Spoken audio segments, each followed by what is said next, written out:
சரி, கர்த்தருடைய உபதேசத்துக்கு நேராக போயிடுவோம். இந்த 21 நாளுடைய தலைப்பு என்ன தெரியுமா? சிலுவை பற்றிய உபதேசம். சிலுவையின் உபதேசம். சிலுவையில் இயேசு கிறிஸ்து என்ன செஞ்சார், என்னென்னலாம் செஞ்சார் ஒவ்வொரு வாரமும் நம்ம பார்த்துட்டு வரப்போகிறோம். எடுத்துங்க, வாசிங்க 1 கொரிந்தியர் 1ஆம் அதிகாரம் 18ஆம் வசனத்தை வாசிங்க. 1 கொரிந்தியர் 1ஆம் அதிகாரம்.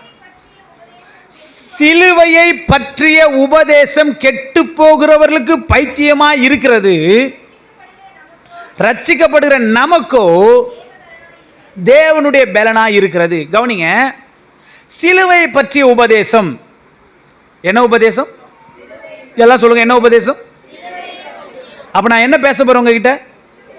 சிலுவையை பற்றி பேச போறேன். சிலுவை பற்றி பேச போறேன். என்ன? ஓ, சிலுவை மரம் எவ்வளோ அழகா இருந்தது, சிலுவை மரம் எவ்வளோ வெயிட்டா இருந்தது, சிலுவை மரம் எத்தனை கிலோ இருந்தது, சிலுவை மரம் எப்படி செஞ்சாங்க, அதை பற்றி பேச வரல. நல்லா புரிஞ்சுக்கணும். சிலுவையை குறித்து பேச வந்தோன்னா சிலுவையை குறித்து இல்லை, சிலுவையில் மரித்த இயேசு கிறிஸ்துவை குறித்து. ஆமேன் சொல்லுங்களேன். சிலுவையை பற்றிய உபதேசம். இந்த உபதேசத்தை உங்களிடத்துல நான் பேச போகிறேன். என்ன பேச போகிறேன் அப்படின்னா, சிலுவையில் என்னெல்லாம் நடந்தது, ஒவ்வொரு நாள் சிலுவையில். பாருங்களேன், வேதம் முழுசுமா எதின் அடிப்படையில் இருக்குதுன்னு கேட்டிங்கன்னா, இயேசு கிறிஸ்துனுடைய அன்பின் அடிப்படையில், இயேசு கிறிஸ்துனுடைய தியாகத்தின் அடிப்படையில், இயேசு கிறிஸ்துனுடைய கிருபையின் அடிப்படையில் தான் இந்த முழு வேதாகமும் இருக்குது. அப்போ சிலுவையை நம்ம எங்கே வந்து பார்க்கணும் அப்படின்னு கேட்டிங்கன்னா, 3ஆம் அதிகாரத்துலேருந்தே பார்த்துடலாம். எத்தனை அதிகாரத்தில் பார்த்துலாம்? 3ஆம் அதிகாரம், 4ஆம் அதிகாரம், ஆதியாகமத்திலே பார்த்துடலாம். உனக்கும் ஸ்திரிக்கும், உன் வித்துக்கும் அவள் வித்துக்கும் பகையை உண்டாக்குவேன். அங்கே நம்ம பார்த்துடலாம். அல்லேலூயா. 3ஆம் அதிகாரம் 15ஆம் வசனம் வாசிங்க. ஆதியாகமம் 3:15. வாசிப்பா. என்ன சொல்றாரு? உனக்கும் ஸ்திரிக்கும். இப்ப யார்கிட்ட பேசுறாரு? ஆண்டவராகிய இயேசு கிறிஸ்து.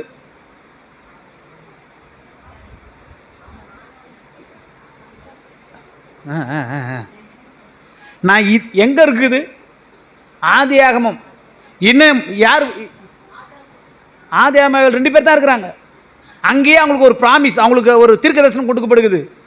எங்க கொடுக்கப்படுகிறது? உனக்கும் ஸ்திரிக்கும்.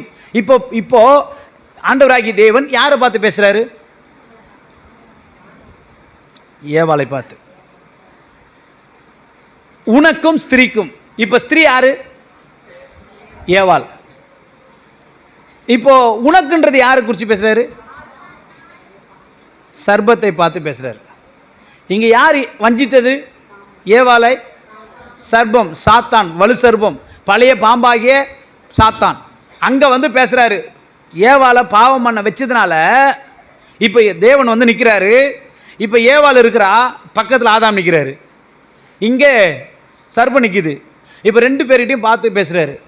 நீ இப்படி பண்ணதுனால, மனுகுலத்தை இப்படி ஏமாத்தினதுனால, மனுகுலத்தை நீ வஞ்சித்ததுனால, மனுகுலத்தை நீ திருட்டுத்தனமா வந்து நீ என்ன பண்ண, அவங்க கையில் கொடுக்கப்பட்ட அதிகாரத்தை நீ வாங்கினதுனால அவன் மேல ஒரு நியாய தீர்ப்பு உண்டாக்குறாரு. எப்போ சொல்றாருன்னா, உனக்கும், சர்பத் பார்த்து உனக்கும், ஸ்திரீக்கும். எந்த ஸ்திரீ?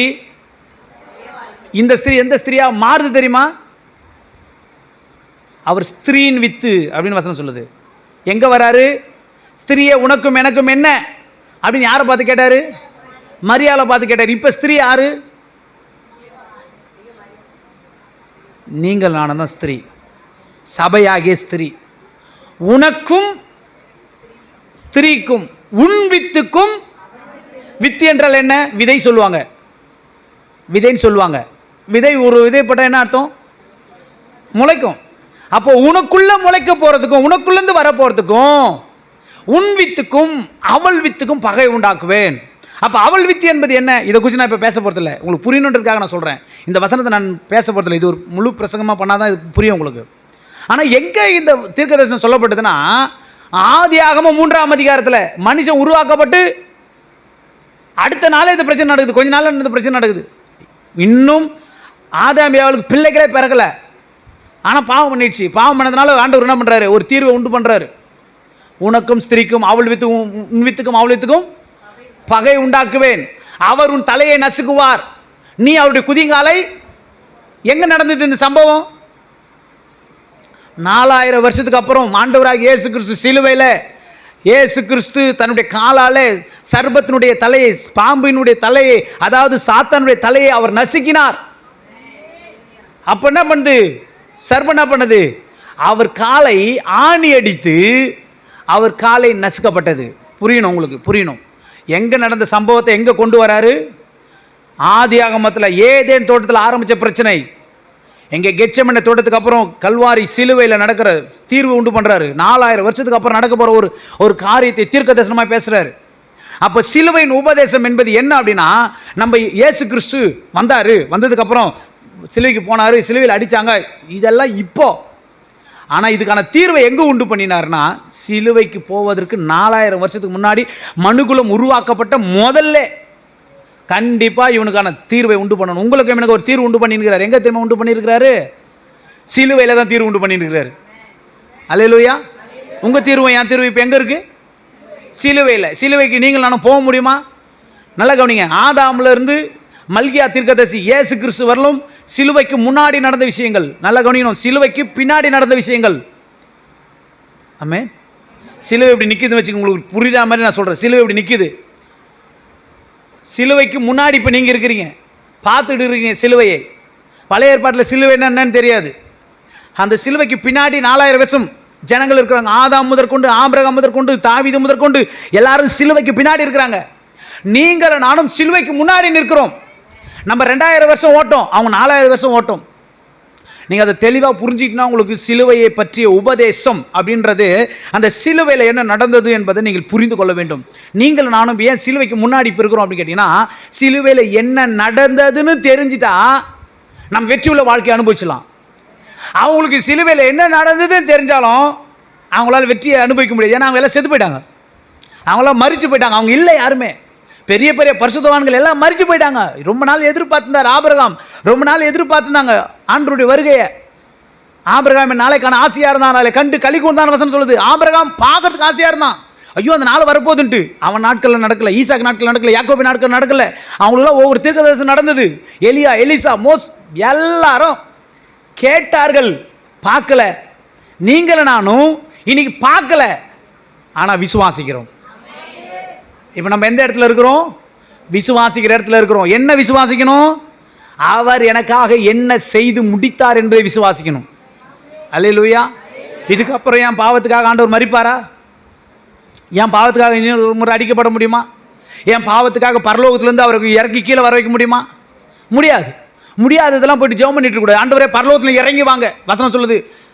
இன்னொரு முறை ஆண்டவரை போய் பரலோகத்திலேருந்து பூமிக்கு இறங்கி வர பண்ணுகிறவன் யார்? இன்னைக்கு உபதேசத்தில் என்ன ஆயிடுச்சுன்னா கோளாறு வந்துடுச்சு. ஆளுக்கு அவங்கவுங்களுக்கு என்ன தெரியுதோ, யாரையும் குறை சொல்லலை. அவங்கவுங்களுக்கு என்ன, எனக்கு என்ன தெரியுதோ அதான் சொல்ல முடியும். எனக்கு தெரியாது இவ்வளோ இருக்குது. எனக்கு தெரிஞ்ச கொஞ்சத்தை உங்களுக்கு சொல்லி கொடுக்குறேன். எதையும் நான் மறைச்சு வைக்காமல், பவுல் சொல்கிறார்ல, எதையும் நான் மறைத்து வைக்காமல் உங்களுக்கு என்ன பண்ணுறேன்? வெளியரங்கமாக உங்களுக்கு சொல்கிறேன். அப்போ நீங்கள் சிலுவையை புரிஞ்சுக்கணும். நீங்கள் சிலுவையை புரிஞ்சாதான் வெற்றி, சிலுவையை புரிஞ்சாதான் ஜெயம், சிலுவையை புரிஞ்சாதான் நீங்கள் வெற்றியை காண முடியும். நம்ம என்ன நினைக்கிறோம், நான் இங்கே உட்காந்துக்கிட்டு நான் எதையோ பண்ணணும், அதனால தான் கர்த்தர் என்ன பண்ணுவார். நீ ஒன்றுமே பண்ண தேவையில்ல. நீங்கள் பண்ண வேண்டியது ஒன்றே ஒன்று தான். வேதத்தில் விசுவாசித்தால் தேவனுடைய மகிமை காண்பீர்கள். சிலுவையில் போய் நீங்கள் ஒன்றுமே பண்ண முடியாது. சிலுவையில் அவர் என்ன செய்தார் என்பதை விசுவாசிக்கணும். அவர் என்ன சொல்லியிருக்கிறார் என்பதை விசுவாசிக்கணும். அவர் என்னெல்லாம் செஞ்சிருக்கிறார் என்பதை விசுவாசிக்கணும். அவர் எனக்காக என்ன பண்ணினார் என்பதை விசுவாசிக்கணும். சங்கீதக்காரனாகி தாவீது சொல்கிறாரு, என்ன சொன்னார் தெரியுமா? அவர் சொன்ன வார்த்தை பார்த்தீங்கன்னா, இந்த பழைய ஏற்பாட்டிலே ஒரே ஒரு பக்தன், ஒரே ஒரு மனுஷன் மட்டும்தான் ஆண்டவராக இயேசு கிறிஸ்துவின் கிருபையை புரிந்து கொண்டவன். மற்றவங்களாம் தன்னுடைய செயலை புரிஞ்சுக்கிட்டாங்க. நான் என்ன பண்ணால் கர்த்தர் எனக்கு என்ன பண்ணுவார், நான் என்ன செஞ்சால் கர்த்தர் எனக்கு என்ன செய்வார். தாவீது மட்டும்தான் சொல்கிறார், கிருபை எனக்காகவே யாவையும் செய்து முடிக்க போகிற கர்த்தருக்கு ஸ்தோத்திரம். என்ன பண்ணார்? எனக்காக யாவையும் செய்து முடிக்க போகிற கர்த்தருக்கு ஸ்தோத்திரம். அப்படின்னா வரு போறாரு, அவர் செய்ய போறாரு, செஞ்சு முடிக்க போறாரு. அதுக்காக நான் இப்போ ஸ்தோத்திரம் சொல்றேன். தாவீது சொன்னார், நீங்கள் நான் இப்போ எங்க இருக்கிறேன் தெரியுமா? எனக்காக யாவையும் செய்து முடித்தேன், தேவனுக்கு நன்றி சொல்றேன். வித்தியாசம் இருக்குது அவங்களுக்கும் நமக்கும்.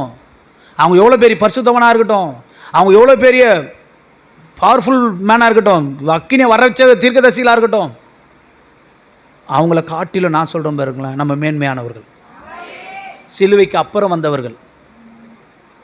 ஆமென். அல்லேலூயா சொல்லுங்களேன். அப்போ சிலுவையின் உபதேசம், அப்போ சிலுவை என்ன செஞ்சது அதை தான் பேசுகிறேன் நான். நீங்கள் தயவு செஞ்சு வேறு எங்கேயும் போயிடாதீங்க. இந்த 21 நாள் இதில் கொஞ்சம் டைம் கொடுங்க, இந்த வசனங்களில் கொஞ்சம் டைம் கொடுங்க, உங்கள் வாழ்க்கையை மாற்றிடும். அப்போ நான் எப்படி பிரதர் நான் இருக்கணும் அப்படின்னு கேட்டிங்கன்னா, நீங்கள் இப்போ இருக்கிற மாரி இருங்க, தவறு கிடையாது. பட் அவர் இன்னும் கொஞ்சம் அதிகமாக விசுவாசிக்க ஆரம்பிங்க, அவருக்கு உண்மையாக இருங்க, அவர் செஞ்சதை நினச்சி நன்றி சொல்ல ஆரம்பிங்க. உங்களுக்கு நடக்கிறதுலாம் ஆட்டோமேட்டிக்காக நடந்துடும். நீங்கள் ஏதோ பெரிய மலையை சுமக்கணுன்றதுக்கு வேதம் சொல்லலை. அவர் எவ்வளோ தெளிவாக சொல்லிட்டார். உங்களுடைய நுகங்களை கொண்டு வந்து என் நுகத்தில் வைங்கன்றார், என் கழுத்தில் வைங்க, நான் சுமக்கிறேன், என்னுடைய நுகம் உங்களுக்கு லகுவாக இருக்குன்னு சொல்கிறாரு. நீ சுமக்காத, நான் சுமக்கிறேன்றார். உங்களுக்கு புரியல? 21 நாட்களில் பார்க்கலாம் என்னெல்லாம் நடந்ததுன்னு பார்க்கலாம். ஸோ இந்த 21 நாட்களில் நீங்கள் அதிகமாக புரிந்து கொள்ள வேண்டியது இயேசு கிறிஸ்துவை. ஆமென். யாரை புரிஞ்சுக்கணும்? இயேசு கிறிஸ்துவை புரிஞ்சுக்கணும். அவர் என்ன நமக்காக தியாகம் பண்ணார், அவர் பண்ணதுக்கான நோக்கம் என்ன, நான் அதனால் என்னவா ஆயிட்டேன். சிலுவையை பற்றிய உபதேசம் கெட்டு போகிறவர்களுக்கு இந்த போய் நீங்கள் யாருக்குன்னா சொல்லி பாருங்கள், போடா உனக்கு வேறு வேலை இல்லை, லூசு மாரி வந்து சொல்லினுக்கிற அப்படின்வாங்க. அடுத்த செகண்டே சொல்லுவான். கெட்டு போகிறவர்களுக்கு அது பைத்தியமாக தெரியும். ஒரு நம்மளை சொல்லலையா? உண்மையாக நான் சொல்கிறேன் பாருங்களேன், யாரெல்லாம் இங்கே பைத்தியம்னு நீங்கள் உங்கள் வீட்டுக்காரர்கிட்ட, உங்கள் மனைவி கிட்ட, அல்லது உங்கள் பிள்ளைகள்கிட்ட நீங்கள் பைத்தியக்காரன் அப்படின்னு நீங்கள் பேர் வாங்கியிருந்தீங்கன்னா அப்பயே நீங்கள் வந்து பாஸ் ஆகிட்டீங்கன்னு அர்த்தம். அந்த இடத்துல அல்லேலூயா. பைத்தியம் இது, எப்போ பார்த்தாலும் ஜாபான் பைத்தியம், சோறு கூட ஆகாது, சர்ச்சின்னு ஓடும், பைத்தியம் இது. அந்த சர்டிஃபிகேட் வாங்கிட்டீங்களா நீங்கள் குவாலிஃபிகேஷன் ஆகிட்டீங்கன்னு அர்த்தம். அதுக்குன்னு பரலோகம் வந்துடாதுன்னு நினைக்கக்கூடாது. அது ஒன்று. இப்படி நிறைய படிப்படியாக நம்ம ஏறணும். அல்லேலூயா சொல்லுங்களேன். சிலுவையை பற்றிய உபதேசம் கெட்டு போகிறவர்களுக்கு பைத்தியமாக இருக்கும், ரட்சிக்கப்படுகிற நமக்கோ என்ன பலனா? அதுனா உங்கள் பலன் வேறு, தேவ பலன் வேறு. தேவ பலன் என்பது என்ன தெரியுமா? உங்கள் பலனோட இன்னொருத்தர் பலனை சேர்ந்துக்கிட்டே எப்படி இருக்கும்? இந்த உலகத்தை உண்டாக்கின தேவனுடைய பலன் உங்கள் கூட சேர்ந்துட்டே எப்படி இருக்கும்? இந்த டேபிளை நான் ஒரு ஆளாக தூக்குனா கஷ்டம். கவனிச்சு பாருங்கள், இந்த ஒரு டேபிளை நான் ஒரு ஆளாக தூக்குனா கஷ்டம். ஆனால் எனக்கு யாரோ ஒருத்தர் வந்து ஹெல்ப் பண்ணி கூட சேர்ந்து தூக்குன்னு வச்சுக்கேன், கஷ்டமாக ஈஸியாக? அதுதான் நமக்கு ஆண்டவர் செய்கிறது. தேவ பலன் என்பது என்னன்னா, கூட வந்து நிற்கிறாரு, தோல் கொடுக்குறாரு, வா 2 பேர் சேர்ந்து தூக்குவோம், சும்மா நீ ஒரு ஆள் கஷ்டப்பட வா. அதுதான் தேவ பலன். அல்லேலூயா. சரி, இந்த உபதேசத்தை குறித்து நம்ம கொஞ்சம் கொஞ்சமாக இன்றைக்கி ஃபுல்லாக உங்களுக்கு என்ன கொடுக்க போகிறோம் அப்படின்னா, அந்த 21 நாளுக்கான நடக்க போகிற எல்லா விஷயத்தையும் அப்படியே சொல்லிட்டு வர போகிறேன். என்ன சொல்ல போகிறேன்னா, சிலுவையை குறித்து தானே சில காரியங்களை சொல்ல போகிறேன். இன்னும் பிரசங்கத்துக்குள்ளே ஆழத்துக்குள்ளே ஆழம் போகும்போது நீங்களே ஆட்டோமேட்டிக்காக ஏற்கனவே பிரசங்கம் பண்ணியிருக்கேன். சிலுவையின் உபதேசம் எத்தனை பேர் கேட்டுருக்கிறீங்க? நம்ம சர்ச்சில் எத்தனை பேர் கேட்டுருக்கிறீங்க? அப்போ உங்களுக்கு நான் மறுபடியும் பிரசங்கம் பண்ணலாம். ஒருத்தர் 2 பேர் தான் கேட்டுக்கிறீங்க, கொஞ்சம் பேர் தான் கேட்டுக்கிறீங்க. அப்போ மற்றபடி மறுபடியும் நான் பண்ணலாம். உங்களுக்கு அதே பிரசங்கத்தை பண்ணாலும் தப்பு கிடையாதுன்னு நினைக்கிறேன். போன வாரம் என்ன பிரசங்கம் பண்ணோம்? போன வாரம் பிரசங்கமே அது சொன்னாரா? இது போன வாரம் பரிசுத்தத்தை குறித்து பேசணும். அல்லேலூயா. அதே கொஞ்சம் பேர் மறந்துட்டு இருப்பீங்க. பரவாயில்ல, தப்பு கிடையாது. பட் இதே நான் மறுபடியும் பிரசங்கம் பண்ணாலும் நீங்கள் மறந்து தான் இருக்க போகிறீங்க. அதனால் எனக்கு பிரச்சனை கிடையாது. நான் யோசிப்பேன், ஐயோ எப்படா பிரசங்கம் வந்து பண்ணதே பண்ணுறது, ஆனால் பண்ணதே பண்ண மாட்டேன், எனக்கு நம்பிக்கை இருக்குது. நான் இதுவரைலாம் பண்ண பிரசங்கத்தையே நான் 1 பிரசங்கமோ 2 பிரசங்கமோ தான் பண்ணியிருக்கிறேன். எனக்கு தெரிஞ்சு என்னுடைய லைஃப்பில் நம்ம சர்ச்சில் ஒரு 5 பிரசங்கில் 10 பிரசங்கம் பண்ணியிருப்பேன்னு நினைக்கிறேன், அவ்வளோதான். மற்றபடி பண்ண பிரசங்கத்தையே பண்ணலை. ஏன்னா எவ்வளோ இருக்குது, லட்சக்கணக்கு கோடிக்கணக்கு பிரசங்கம் இருக்குது. இதை தோண்ட புதையல் வந்துக்கிட்டே இருக்கும். அப்போது என்ன அப்படின்னா, சிலுவையை பற்றிய உபதேசம் கெட்டு போவர்களுக்கு பைத்தியமாக இருக்கிறது. நமக்கு அது தேவனுடைய என்னவா இருக்குதான்? பலனாக இருக்குதுன்னா என்ன அர்த்தம்? பயங்கர ஸ்ட்ரென்த்துப்பா. அப்போ நீங்கள் ஒரு ஆளாக கிடையாது, தேவனுடைய பலன். அப்போ பலன்னா என்ன அர்த்தம்? தேவ பலன்னா என்ன அர்த்தம்?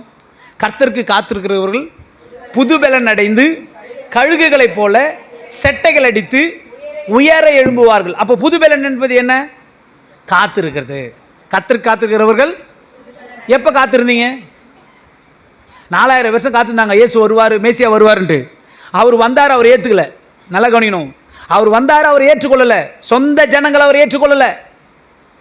சரி, நமக்கு எப்படி வந்தது இந்த சத்தியம்? அவங்க ஏற்றுக்கொள்ளாததுனால, அவர்கள் புரிந்து கொள்ளாததுனால அந்த கிருபை நம்மக்கிட்ட வந்துக்குது. ஆமாம். இப்போ நம்ம என்ன பண்ணுறோம்? கேட்டுட்டு இருக்கிறோம், கவனிங்க, கேட்டுட்டு இருக்கிறோம், ஏற்றுக்கொள்ளவில்லை.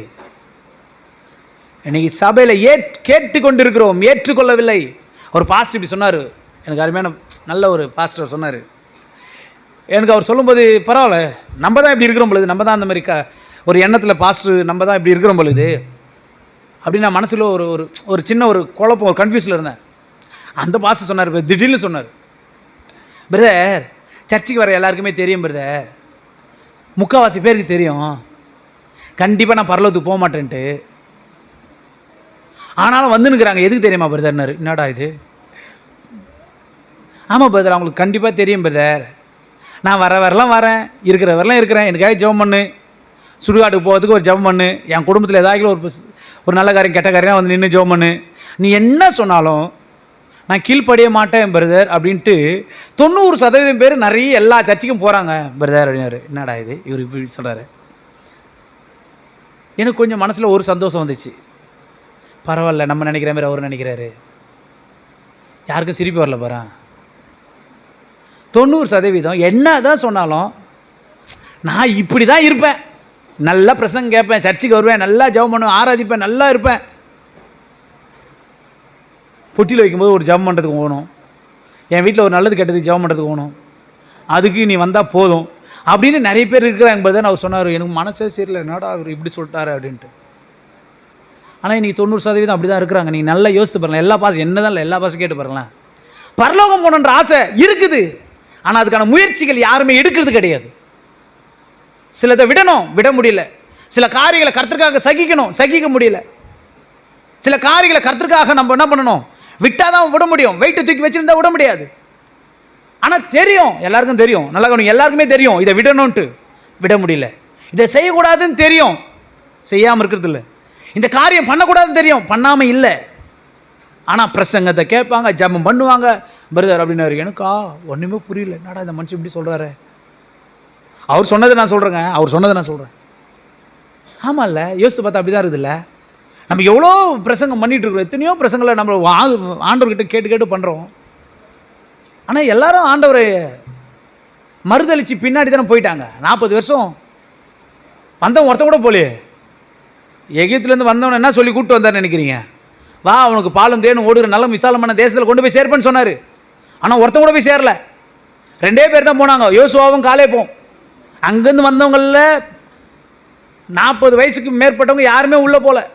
அப்படின்னா கர்த்தர் பொய் சொல்லிட்டாருன்னு கேட்டீங்கன்னா, வந்தவன் எல்லாமே வருவழியில் நிறைய பிரச்சனைகளை பார்த்து கர்த்தரை சோதித்து முறுமுறுத்து செத்து போயிட்டாங்க. அப்போ எனக்கு ஒன்று, அப்பா நம்மளுக்கும் அப்படி தான் ஆண்டவர் வச்சுக்கிறாரோ செக். எல்லாருக்கும் நல்லா புரிந்து கொள்ளும் தேவ பிள்ளையே. நான் உங்களை துக்கப்படுத்தும்படியோ உங்களை கஷ்டப்படும்படியோ நான் பேசலை. நம்மளுக்கு எல்லாமே தெரியும் பாருங்களேன். பரலோகத்துக்கு போனதுக்கான எல்லா வழியும் நமக்கு தெரியும். ஜலத்தினாலும் மாவினாலும் பிறந்துட்டோம், ஆவியில் பிறந்துட்டோம், ஜலத்தில் பிறந்துட்டோம், எல்லாத்துலேயும் பர்ஃபெக்டாக இருக்கிறோம். பட் சில காரியங்களை நம்மளால் இன்னும் விட முடியாமல் இருக்கிறோம்ல. இன்னும் சில காரியங்களை நம்ம சகிப்புத்தன்மை இல்லை, இன்னும் சில காரியங்களுக்கு நம்மளுக்கு கோவப்படுறோம்ல. இதெல்லாம் விடணும்னு தெரியல, ஆனால் விட்டுடுமான்னு கேட்டிங்கன்னா நம்மளே நாம ஏமாற்றி கொண்டு இருக்கிறோம். அல்லேலூயா, அல்லேலூயா, பிரைஸ் தி லார்ட். கர்த்தர் நல்லவர். அவர் சொல்லும்போது எனக்கு உண்மையாலுமே பயங்கர கஷ்டமாயிடுச்சு. இது தெரிஞ்ச எல்லா பாஸ்டரும் இப்படி இருக்கிறோமா? அப்போ அந்த பாஸ்டர் சொன்னார், பிரதர் அவங்க எந்த மட்டும் போனாலும் பரவாயில்ல பிரதர், அவங்க எப்படி போனாலும் பரவாயில்ல பிரதர், நான் உயிரோடு இருக்கிறவர்களும் அந்த ஜனங்களை எப்படியாகிலும் கர்த்தருடைய சமூகத்துக்கு கூட்டு போகணும்னு ஆசைப்படுறேன் பிரதர். அதுக்காக என் உசுறு இருக்கிறவரை நான் போராடுவேன் பிரதர்னாரு. அப்படி தான் பிரதர் எல்லா ஊழியக்காரும் போராடி ஆகணும். அது நம்ம மேலே விழுந்து சீட்டு, வேறு வழியே கிடையாது. நம்ம உழுந்து பிறண்டாலும் நம்ம அப்படி தான் இருந்தாகணும் பிரதர் அப்படின்னு அவர்கிட்ட சொல்லும்போது, ஆமாம் பிரதர், கரெக்டு தான் பிரதர். அப்போ நீங்களும் நானும் எப்படிப்பட்ட நிலைமையில் இருக்கிறோம்? ஆண்டவருடைய உபதேசத்தில் கை கொள்கிறவர்களாக இருக்கிறோமா? தேவ பிள்ளையை நீங்கள் உணர்ந்து பாருங்கள். நீங்கள் தேவனுடைய உபதேசத்தை கற்றுக்கொள்ளுங்க. சிலுவையை பற்றிய உபதேசம் கெட்டு போகிற பைத்தியம். நமக்கு அது தேவ பலனாக இருக்கிற அந்த தேவ பலனை எப்படி கண்டுகொள்வது? கர்த்தருக்கு காத்திருக்கிறவர்கள் என்ன பலனா? நியூ, கொஞ்சம் பழசு இல்லை, நியூ, புதுசு, புது பலன். அப்போ பலன் யாருக்கு? அப்போஸ்தலர் எடுங்க, அப்போஸ்தலர் 2ஆம் அதிகாரத்தை எடுங்க, 1ஆம் அதிகாரம் எடுங்க, அப்போஸ்தலர் 1ஆம் அதிகாரம் எடுங்க.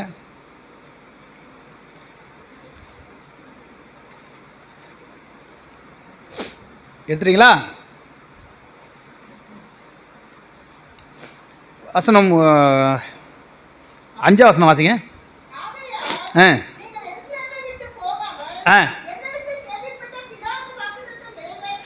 என்னிடத்தில் கவனிங்க, என்னிடத்தில் கேள்விப்பட்ட, இது யாருடைய வாக்குத்தத்தம்? பிதாவுடைய வாக்குத்தத்தம். யாரிடத்துல கேள்விப்பட்ட வாக்குத்தத்தம்?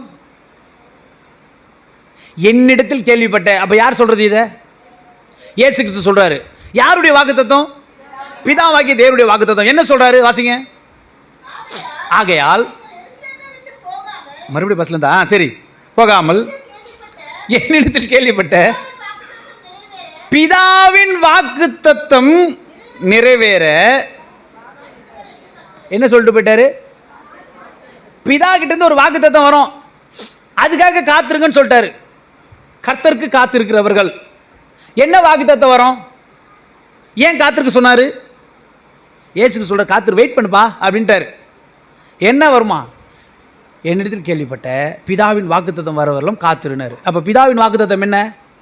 பிதா என்ன வாக்குத்தத்தம் பண்ணியிருக்கிறாரு அப்படின்னு பார்க்கணும். அடுத்த வசனம் வாசிங்களேன். அப்பொழுது அப்போ கூட வந்தவங்க எல்லாரும் அவரை நோக்கி, ஆண்டவரே எந்த வருஷத்துலப்பா இஸ்ரவேலை திருப்ப கொடுப்பீர்? கவனிங்க, இயேசு கிறிஸ்து இப்போ சம்பவம் எங்க நடக்குதுன்னா, இயேசு கிறிஸ்து மரித்து அடக்கம் பண்ணப்பட்டு உயிர்த்தெழுந்து 40 நாள் அவருடைய ராஜ்யத்தை குறித்து பிரசங்கம் பண்ணி முடிச்சதுக்கப்புறம் இப்போ ஒலிவ மலையில் நின்றுட்டு இருக்கிறாரு. இப்போ நின்றுட்டு இருக்கும்போது இந்த காரியத்தை பேசிட்டு இருக்கிறாரு. இப்போ கடைசி நேரத்தில் இந்த என்ன பண்ணுறாங்க, இந்த 120 பேர் இருக்கிறாங்கல்ல, இயேசுவோடவே இருந்தவங்க, இவங்க ஒரு வார்த்தை கேட்குறாங்க. ஆண்டவரே எக்காலத்தில், எந்த காலத்தில் ஆண்டவரே இஸ்ரவேலுக்கு ராஜ்யத்தை கொடுப்பீர் அப்படின்னு கேட்குறாங்க. என்ன அப்படின்னா, எங்களுக்கு ஒரு ராஜா எப்போ வருவார்? உங்களை தானே நாங்கள் நம்பிட்டு இருந்தோம், மலை போல உங்களை நம்பிட்டு இருந்தோம். நீங்கள் என்ன பண்ண, மறிச்சிட்டீங்க, மறித்து அடக்கம் பண்ணப்பட்டு 3 நாள் உயிர் தேர்ந்துட்டீங்க. உயிர் தேர்ந்து இப்போ எங்கிட்ட 40 நாள் இப்போ என்ன பண்ணிருக்கீங்க, பேசிட்டு இருக்கிறீங்க. நீங்கள் இருப்பீங்களா போயிடுவீங்களான்னு தெரியல. அப்போ எப்போ எங்களுக்கு இந்த இஸ்ரவேலை திருப்பி கொடுப்பீர்? ஏன்னா இஸ்ரவேலர்கள் என்ன ஆச்சுன்னா, நல்லா இருப்பாங்க, பாவம் பண்ணதும் கர்த்தரை விட்டு விலகி போயிடுவாங்க. விலகி போனால் 40 வருஷம் 30 வருஷம் அப்படியே கர்த்தரை விட்டு போயிடுவாங்க. அப்புறம் பக்கத்தில் இருக்கிற எல்லா ராஜாக்களும் சேர்ந்து வந்து செம்ம அடி வெளுன்னு வெளுப்பான். அப்போ எல்லாரும் மனம் திரும்பி, ஆண்டவரே எங்களை எப்படி ஆகலும் காப்பாற்றும், எப்படி ஆகலை எங்களுக்கு ரட்சிப்பு அருளும், எப்படி ஆகலன்னு சொல்லிட்டு இப்படியே ஒவ்வொரு முறையும் ஒரு ராஜாவை அனுப்புவார், ஒரு ஆளை அனுப்புவார், இவங்களை பாதுகாப்பார். அப்புறம் தான் இவர் வர சவுல் வராரு, அப்புறம் தாவீது வராரு, அப்புறம் சாலமோன், இப்படியே பல ராஜாக்கள் வராங்க. மறுபடியும் பாத்துக்குள்ள விழுவான். அப்புறம் பார்த்தா 400 வருஷம் அடிமைத்தனம், 30 வருஷம், அது 70 வருஷம் அடிமைத்தனம், இப்படி பல அடிமைத்தனத்தில் இருந்து பழகி போயிடுச்சு. நமக்குன்னு ஒரு ராஜா வருவாரான்னு கேட்டால், இயேசு கிறிஸ்து ராஜாவாக வந்தார். ஆனால் அவர் ராஜாவாக ஆளுகை செய்யலை. அவர் என்ன பண்ணுறாரு, சர்ச்சில் போயிட்டு ராஜாவாக இருப்பாருன்னு பார்த்தா அங்கே நேராக போயிட்டு சிலுவையில் தொங்கிட்டார். சிலுவையில் தொங்கினதும் இவங்களுக்கு எல்லாம் ஒரு மாதிரி ஆயிடுச்சு. என்னடா இது, நமக்கு ஒரு ராஜா வரணும், நமக்கு ஒரு மேசியா வரணும்னு காத்திருந்தோம், நமக்கு ராஜா வராமல் கட்சியில் போன சிலுவையில் போய் தொங்கிட்டாரு. இவரை வச்சு என்ன பண்ணுறது? இப்போ அந்த டைமில் தான் இந்த கேள்வி இவனு கேட்குறானுங்க. என்ன கேள்வி கேட்குறானுங்க? எப்பொழுது ராஜ்யத்தை தருவீர்? அதுக்கு அவர், பிதாவாகிய தேவன் தம்முடைய ஆதீனத்தில் முன்குறிச்சி வச்சிருக்கிற காலங்களையும் வேலைகளையும் அறிகிறது. உங்களுக்கு அடுத்ததல்ல என்ன வரும்போது? இப்போ யாருக்காக காத்திருக்க சொன்னார்? இயேசு கிறிஸ்து பிதாவின் வாக்கு தத்துவத்துக்கு காத்திருக்க சொன்னார். பிதாவின் வாக்கு தத்துவம் என்ன? அவரே சொல்லிடுறாரு, பரிசுத்த ஆவியானவர் உங்களிடத்தில் வரும்போது என்னவா பெலன் அடைந்து. அப்ப பெலன் எங்கிருந்து வருது? பரிசுத்த ஆவியானவர் தான் பெலன். எதுல பெலன்? வார்த்தை கொடுத்து பெலன் கொடுப்பார். அவர் கேட்டதை நல்லா கவனிக்கணும். அவர் பிதாவிடத்தில் கேட்டதை, குமாரனாகி இயேசு சொன்னதை கேட்டதை இன்னைக்கு என்ன பண்றாருன்னா நம்ம கிட்ட சொல்லிட்டு இருக்கிறாரு. எதை? வார்த்தை மூலியமா சொல்லிட்டு இருக்கிறாரு. யார் மூலியமா சொல்லிட்டு இருக்காரு? அவருக்கு யாராயிலும் ஒருத்தர் தேவை, ஒரு ஸ்பீக்கர் ஒன்று வேணும், ஒரு மைக் ஒன்று வேணும் அவருடைய வார்த்தை எடுத்து சொல்றதுக்கு. அப்ப என்ன சொல்லிட்டு இருக்கிறாரு? பிதாவின் வாக்குத்தத்தம் என்ன? பரிசுத்த ஆவியானவர். பரிசுத்த ஆவியானவர் என்ன சொல்றாரு அப்படின்னா, இயேசு கிறிஸ்துவே சொல்றாரு பாருங்களா, அவர் கரெக்டா சொல்றாரு, பரிசுத்த ஆவி உங்களிடத்துல வரும்போது என்ன ஆயிடுவீங்க? சிலுவை பற்றி உபதேசம் கெட்டு போர்கள் பைத்தியமா இருக்கும். ரட்சிக்கப்பட்ட நமக்கோ அந்த தேவ பலன் என்ன? அல்லேலூயா! கைகளை தட்டி ஆண்டவருக்கு நன்றி சொல்லுவோம்.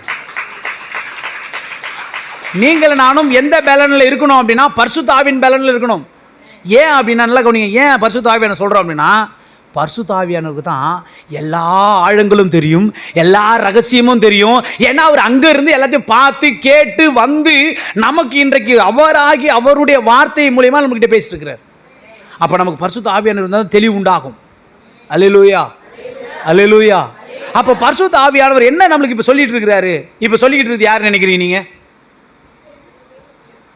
இந்த பைபிள் இயேசு கிறிஸ்து சொல்றாரு. இப்போ உங்களுக்கு பேசுறது யார் நினைக்கிறீங்க? எதை வச்சு பேசுறாரு?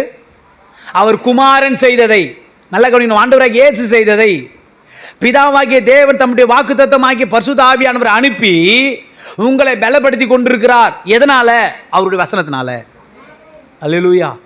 அப்ப கர்த்தருக்கு காத்திருக்கிற புது பலன் அடைவார்கள். எந்த பலன்? பரிசுத்த ஆவியானவர் தான் பலன். அல்லேலூயா. எந்த பலன்?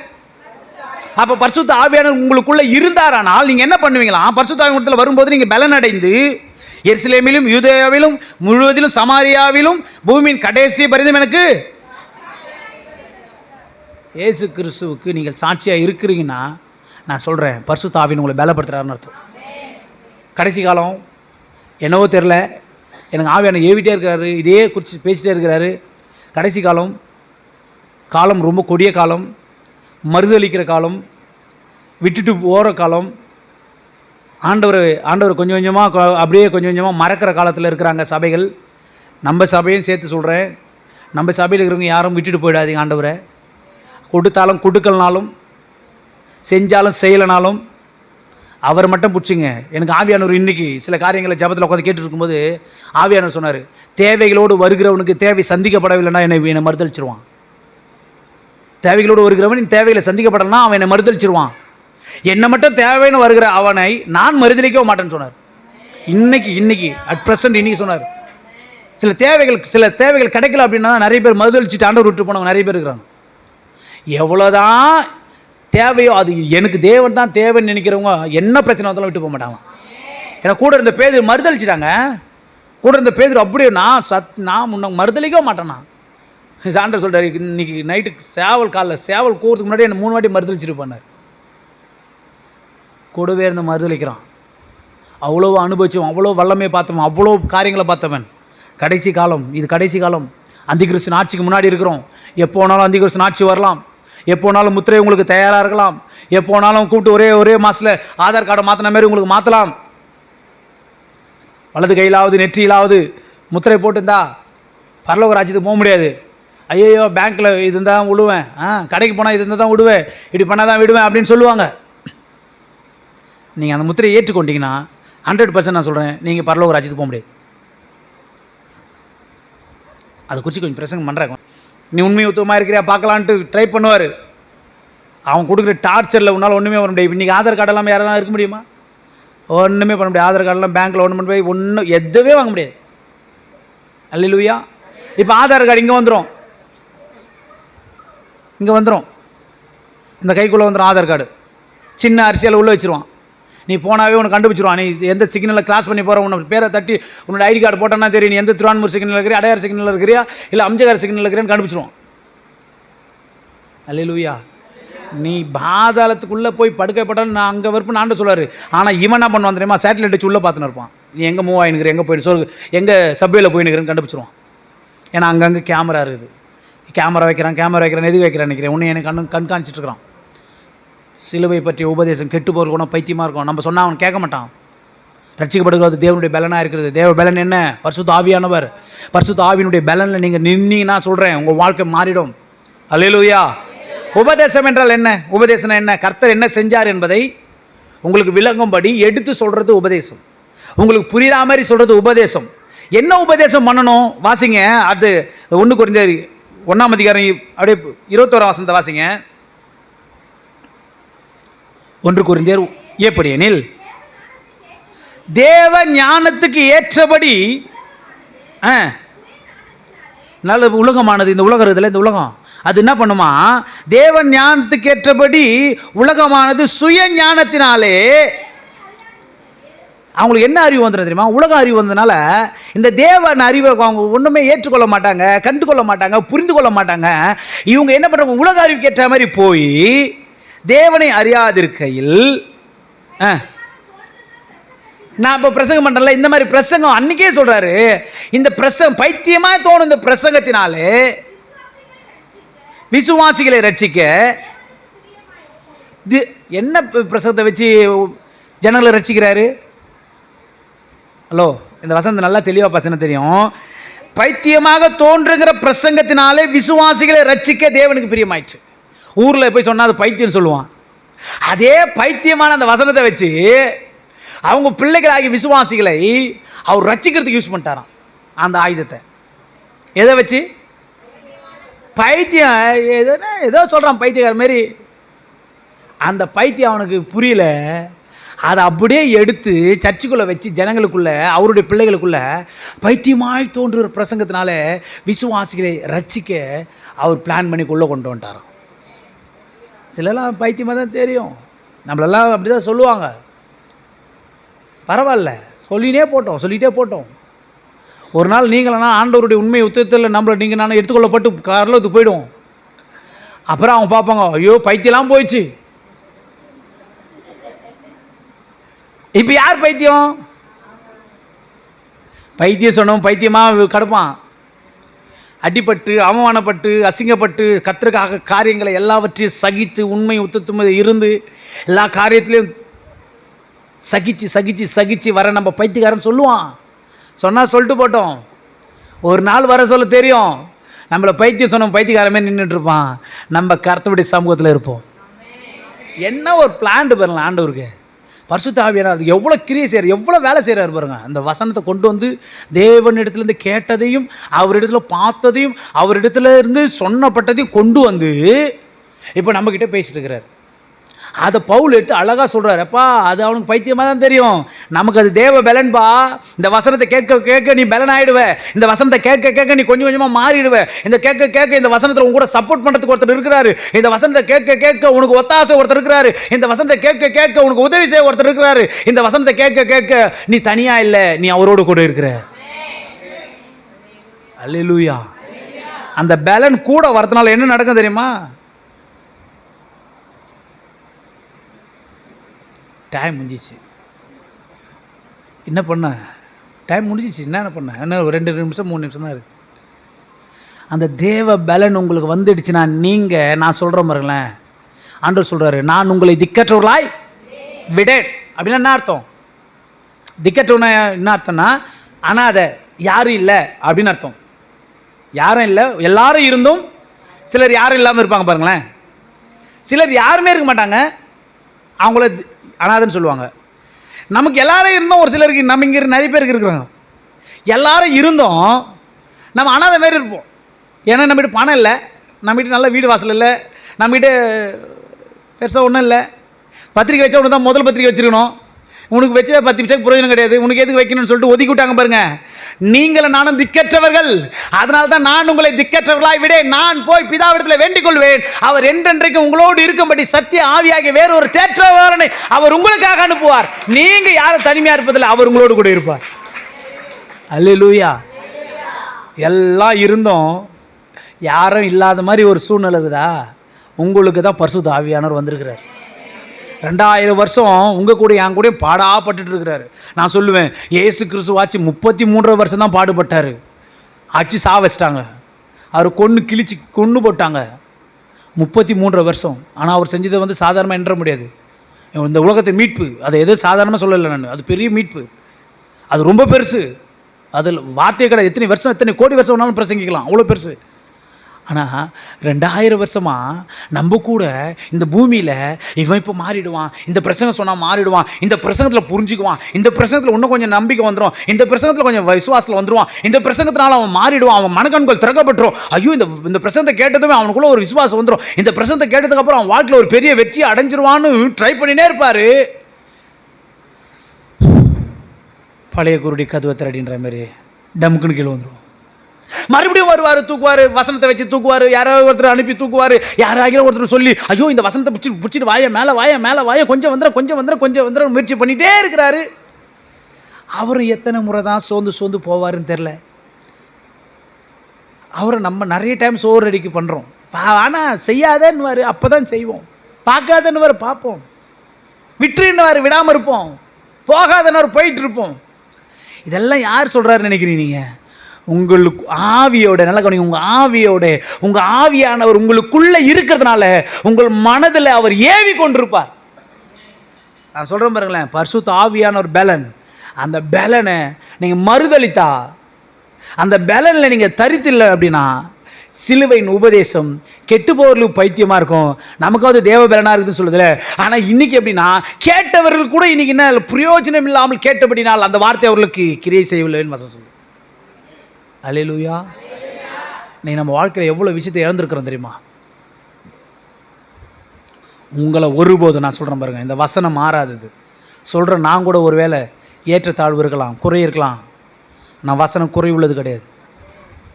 அவர் உங்களை திக்கற்றவர்களாய் விடேன். நான் உங்களை தனியாக விட்டதே கிடையாது. நான் உன் கூட தான் இருக்கிறேன். நான் உன்னை விட்டு விலகுவதும் இல்லை, உன்னை கைவிடுவதும் இல்லை. நான் உன்னை அழைத்திருக்கிறேன், நான் உன்னை பரிசுத்தப்படுத்துகிறேன். நீ என் ஜனம், நீ என்னுடைய பிள்ளை, நான் உனக்காக ஜீவனை கொடுத்திருக்கிறேன்னு சொல்லிட்டு உங்களுக்காக சொந்தம் பாராட்டுகிற ஒரே ஒரு தேவன் நம்முடைய ஆண்டவராகிய இயேசு கிறிஸ்து. சும்மா போலங்க, அவர் போய் பிதாவின் வலது பஸ்ஸில் இன்றைக்கி உட்காந்துட்டார். இன்றைக்கி போய் பிதாவின் வலது பஸ்ஸில் இயேசு கிறிஸ்து உட்காந்துட்டார். ஆனால் உங்களை சும்மா விடலை. 33 வருஷம் அவர் இருந்தார். ஆனால் 2000 வருஷம் வரல இன்றைக்கி பரிசுத்த ஆவியானவர் உங்கள் கூட இருக்கிறார்.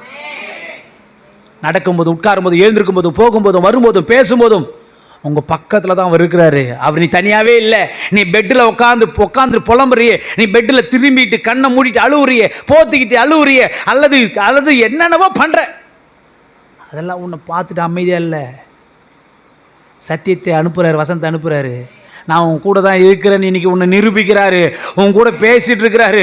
நீ புரிஞ்சிக்கோ, நான் உன் கூட தான் இருக்கிறேன். இன்றைக்கி உங்களை தேற்றி கொண்டிருக்காய். ஐ இஸ் த கம்ஃபர்டர். அவர் தான் தேற்றற வாளன். அல்லேலூயா. தேற்றி கொண்டிருக்கிறாருங்க இன்றைக்கி சபையை. சிலுவையின் உபதேசத்தில் இன்றைக்கி உண்மையாக சொல்லட்டுங்களா, நான் உண்மையாக சொல்கிறேன். நான் எடுத்து வந்ததை பேசலை. எடுத்து வந்த ஒரே வசனம் தான் பேசிட்டு இருக்கிறேன், 2 வசனம் தான் பேசிட்டு இருக்கிறேன். மீதி எல்லாம் பரிசுத்த ஆவியானவர் பேசிட்டு இருக்கிறேன். நான் இஸ் த கம்ஃபர்டர், உன்னுடைய தேற்றவாளன் நான் உன்னை தேற்றி கொண்டிருக்கிறேன். நான் உன்னை விட்டு விலகலை. நான் உன் கூட தான் இருக்கிறேன். நான் உன் கூடயே தான் நடக்கிறேன். உன் கூடவே தான் படுத்துட்டு இருக்கிறேன். அல்லேலூயா. சரி, என்ன ஒரு பியூட்டிஃபுல்லான ஆண்டவர் தெரியுமா நம்முடைய ஆண்டவர். ருசிக்க தெரியணுங்க, ரசிக்க தெரியணுங்க. அவரை பார்க்கும்போதே அவ்வளோ பிரம்மாண்டமாக இருக்கும். அல்லேலூயா. நான் சொல்கிறேன் பாருங்களேன், யாரும் இங்கே அனாதை, எனக்கு யாரும் இல்லை, நான் திக்கற்றவை, எனக்கு உதவி பண்ணுறதுக்கு யாரும் இல்லை, எனக்கு கொடுத்து உதவி பண்ண யாரும் இல்லை, யாரும் தேவையில்லை. அவங்களா இருந்தால் உனக்கு கர்த்தர் உதவி செய்ய முடியாது. அவங்களா இல்லைன்னு தெரிஞ்சால் கர்த்தர் உனக்கு எல்லாமே செய்வார். அல்லேலூயா.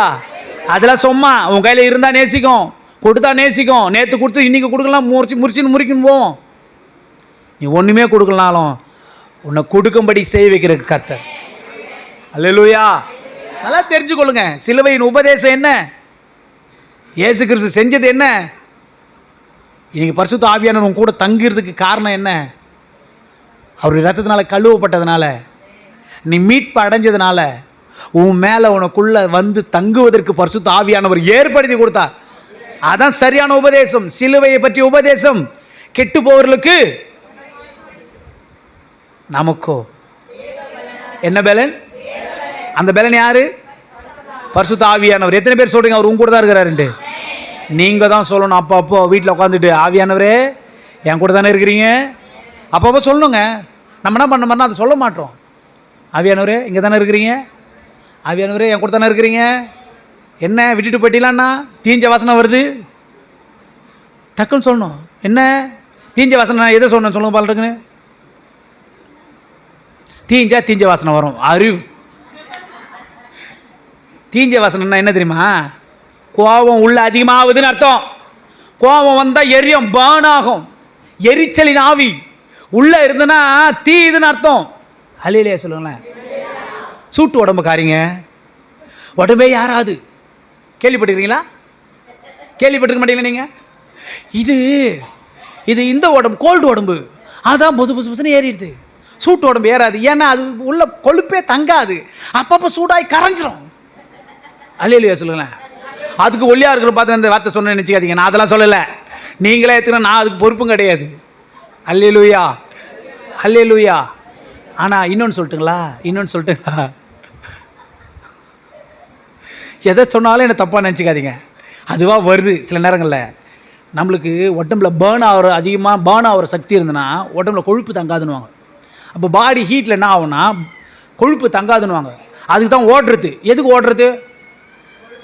கொழுப்பு குறையத்துக்கு இல்லை, உடம்பு ஹீட் ஆகிறதுக்கு. ஹீட் ஆச்சுன்னா உள்ளே இருக்கிற ஒன்றும் இல்லை. கறி குழம்பு பார்க்குறீங்களா? கறி குழம்பு பார்க்க சொல்ல அப்படியே 7 ஏடா ஒட்டிக்குதா? நீங்கள் வச்சு பாருங்களேன், அந்த 7 இருக்காது, கரைஞ்சிட்டோம். மட்டனா நீங்களாம் மட்டன் சாப்பிடாம மாரியும் கொழுப்பு சாப்பிடாம அந்த கொழுப்பு அப்படியே வாங்கின சொல்ல அப்படியே பெத்தையாக கொடுப்பான். அந்த அந்த அந்த அந்த மட்டனில் அப்படியே அந்த அந்த அந்த அந்த அந்த எலும்புகள் மேலே இருக்கும், அப்படியே அந்த கறிகள் மேலே. வீட்டில் வந்து பார்த்தா வெறும் கறி தான் இருக்கும், மட்டனில் இருக்கிற எந்த கொழுப்பு இருக்காது. என்ன ஆயிடுச்சு? கரைஞ்சிச்சு சூடில். அதுதான் சொல்கிறேன், நம்ம ஹீட் உடம்பா இருந்தாக்கா பாடியில் கொழுப்பு தங்காது. அப்போ நீங்கள் ஹீட்டாக ஆயிட்டீங்கன்னா, பற்றி எரிஞ்சிங்கன்னா எந்த கொழுப்பை தங்காது. அதுக்கு தான் நடை ஓடுன்றாங்க. நம்ம ஆளுக்கு எடுத்து நினைப்பாங்க, காலுக்கும் வலிக்காது, கைக்கும் வலிக்காது, கை ஆட்டி நாடுனா போதும், இதுக்கு மேலே வராது, பாடி ஹீட் ஆகாது, நீ உடம்பு குறையாது. அல்லேலூயா. இப்போ எதுக்கு உடம்பு குறையத்து குச்சி நான் பேசினேன்? ஹீட் உடம்பு. அல்லேலூயா. உள்ள ஹீட் ஆகுதுன்னு அர்த்தம். என்ன ஹீட்டு? என்ன ஹீட்டா? கோபம், எரிச்சல், இதெல்லாம் உள்ள எரிஞ்சுனுக்குது, கப கப கபானும். அப்புறம் ஒரு தீர வாசனை வரும். உடனே ஆவியானவர் கேட்கணும், ஆண்டவரே தீர வாசனை தெரிதா? அப்போ இல்லையான்னு கேட்கணும். அல்லேலூயா. அவர் இல்லைன்னா உள்ள தீயும். ஆமேன்னு சொல்லுங்களேன். அந்த அந்த கடாய் இருக்குதுல்ல, கடாய் அல்லது அது சட்டி, அது வானா, அது என்ன சொல்லுவாங்க, தோசைக்கல், நல்லா சூடு ஆக ஆக லைட்டாக தண்ணி லைட்டாக போட்டு பாருங்களேன் தோசைக்கல் மேலே, சிறு சிறு சிறுணும். நீ கோபமாக இருக்க சொல்ல யாருன்னா ஒருத்தர் வந்து எதனா சொல்லி பாறான், அவ்வளோதான். அல்லேலூயா. அவ்வளோதான், அர்த்தம், கதை முடிஞ்சுது. அதே தாங்க, நமக்குள்ளே அது இருந்தால் நம்முடைய வாழ்க்கையை, ஆசீர்வாதத்தை கெடுத்து போட்டுரும். ஆமென். பரிசுத்த ஆவியானவர் உங்களை விட்டு விலகிட்டாருன்னு இது எப்படி கண்டுபிடிக்க முடியும் அப்படின்னா, நீ ரொம்ப கோவப்படுற, நீ ரொம்ப எரிச்சல் அடைகிற, நீ அதிகமாக நீ தேவையில்லாமல் டென்ஷன் ஆகுற, நீ எல்லா காரியத்தையும் நீ வந்து நீ விசுவாசிக்காமல் நீ என்ன பண்ணுற, தப்பு தப்பாக யோசிக்கிற, நீயே ஒரு காரியத்தை புரிஞ்சுக்கிற, நீயே ஒரு காரியத்தை யோசிக்கிற, நீயோ ஒரு காரியத்தை கற்பனை பண்ணுற, நீயோ ஒரு காரியத்தை, அப்படின்னா இல்லை, யார் இல்லைன்னு அர்த்தம்?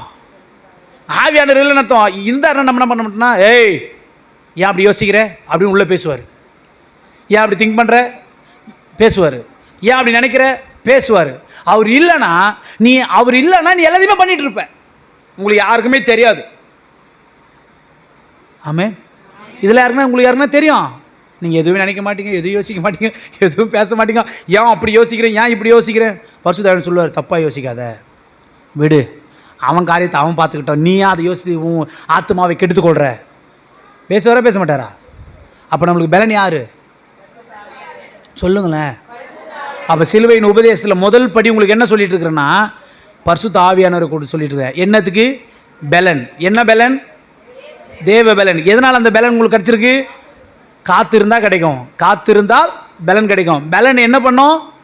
ஈஸியாக ஒரு பொருளை தூக்கி வச்சிடலாம். ஆமென். 2 பேர் சேர்ந்து தூக்கி வைக்க முடியாதா?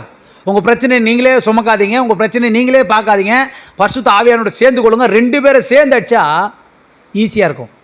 கபடி எத்தனை பேர் பார்த்துருக்கீங்க? கபடி விளையாட்டு எத்தனை பேர் பார்த்துக்கிறீங்க? பார்த்தோம், கையை ஊற்றுங்க, ஓரளவுக்கு அப்போ பிரசங்கம் புரியும் உங்களுக்கு. இந்த கபடி ஆட்டத்தில் பார்த்தீங்கன்னா, அந்த கார்னரில் 2 பேர் கையை பிடிச்சின்னு வருவான்.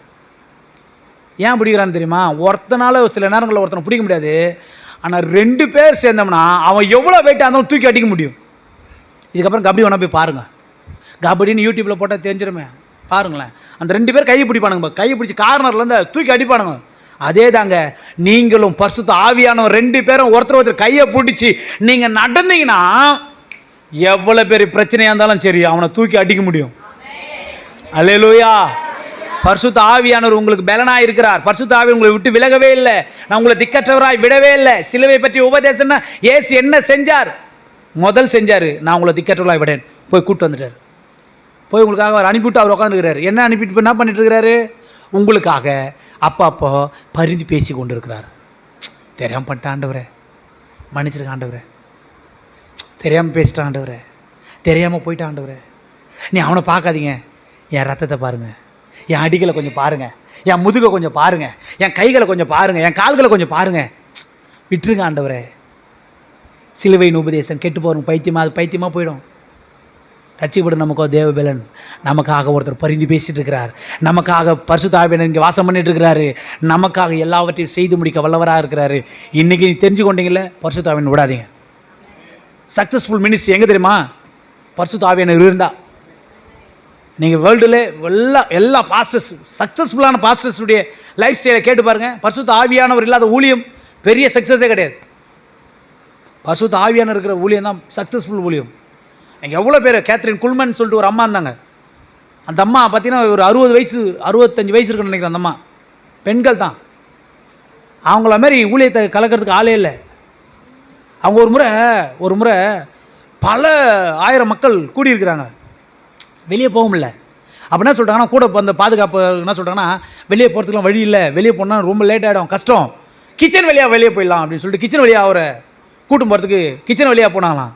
கிச்சனில் வேலை செஞ்சிட்டவெல்லாம் அங்கங்கே அப்படி அப்படியே விழுந்துட்டான், ஆவியில் நிரப்பப்பட்டு விழுந்துட்டான். ஒன்றுமே பண்ணல, பிரசங்கம் பண்ணல, ஜபம் பண்ணல, ஒன்றுமே பண்ணல. ஜபத்தை முடிச்சுட்டு கிச்சன் வழியாக பூந்து வெளியே போகிறாங்க. அவங்க மேலே இருந்த வல்லமை, அவங்க மேலே இருந்த அபிஷேகம் ஒருவனால் நிற்க முடியல. ஒரு பெண், கேத்ரின் குல்மன், அவங்க ஹிஸ்ட்ரிலாம் அவங்களெல்லாம் கேட்டாக்கா நம்மளுக்கு அப்படியே ஒரு மாதிரி ஆகிப்படும். என்னடா இது, லைனில் நிற்கணும். அவங்க ஊழியத்துக்கு போகிறாங்கன்னா, இங்கே நம்ம இருக்கிறோமே அப்படி கிடையாது. ஐஸ் கட்டி இருக்கிற ஊர், ஐஸ் கட்டி கொட்டி கொட்டியாக இருக்கும், ரோட்டில் இவ்வளோ தூரத்துக்கு வந்துடும் ஐஸு. அந்த மாதிரி ஊர், அந்த ஊரில் இருக்கிற ஒரு சர்ச்சு. அந்த சர்ச்சுக்கு போனோம் அப்படின்னா காலையில் 9 மணிக்கு 7 மணிக்கு 8 மணிக்கு திறப்பாங்க. ஆனால் எத்தனை மணிக்கு எதிர நம்ம காத்திருக்கணும்? வெளியே வாசலில் 4 மணி 3 மணி குளிரில் உட்காந்துருப்போம் அந்த சர்ச்சுக்குள்ளே போகிறதுக்கு. அங்கே காத்திருந்த அத்தனை பேரும், நான் சொல்கிறேன், அந்த சர்ச்சுக்கு முன்னாடி காத்திருந்த அத்தனை பேரும் இன்றைக்கி உலகத்தை கலக்கின பெரிய பெரிய ஊழியக்காராக இருக்கிறாங்க. காத்தில்லாதவர்கள் பெற்றுக்கொண்டதா சாத்தியமே கிடையாது. நீங்கள் கர்த்தருக்கு காத்திருந்தனா அவங்க மேலே பலன் வரும். பலன் வந்தால் நீங்கள் பெரிய மாற்றங்களை செய்யலாம். கர்த்தர் உங்களை ஆசீர்வதிப்பார். ஆமென். சிலுவை பற்றிய உபதேசம் ரட்சிக்கப்பட்ட எனக்கோ பலனா இருக்குதா? கரெக்டாக சொல்லிட்டீங்க. இப்போ கேட்குற கேள்விக்கு பதில் சொல்லுங்க பார்க்கலாம். எத்தனாம் அதிகாரம் எத்தனாம் வசனத்தில் இருக்குது? 1 கொரிந்தியர். இதை நீங்கள் என்ன பண்ணணும்னா, மறக்காமல் வீட்டில் போயிட்டு இந்த வசனத்தை ஒரு 10 முறை அறிக்கை பண்ண ஆரம்பிங்க. ரட்சிக்கப்பட்ட எனக்கு தேவ பலன், அதான் பரிசுத்த ஆவியானவர். நீங்கள் தான் என் பலன், நீங்கள் தான் என் ஆவியானவர், நீங்கள் தான் என் பலன். இதை சொல்ல ஆரம்பிங்க. 21 நாள் இந்த வசனத்தை உச்சரிச்சுட்டே இருங்க, அறிக்கை பண்ணிகிட்டே இருங்க. நான் சொல்கிறேன் பாருங்களேன், இந்த உபதேசம் உங்கள் வாழ்க்கையை மாற்றிடும். ஆமென். எல்லாம் எழுந்திருக்கலாமா? எழுந்திருக்கலாமா?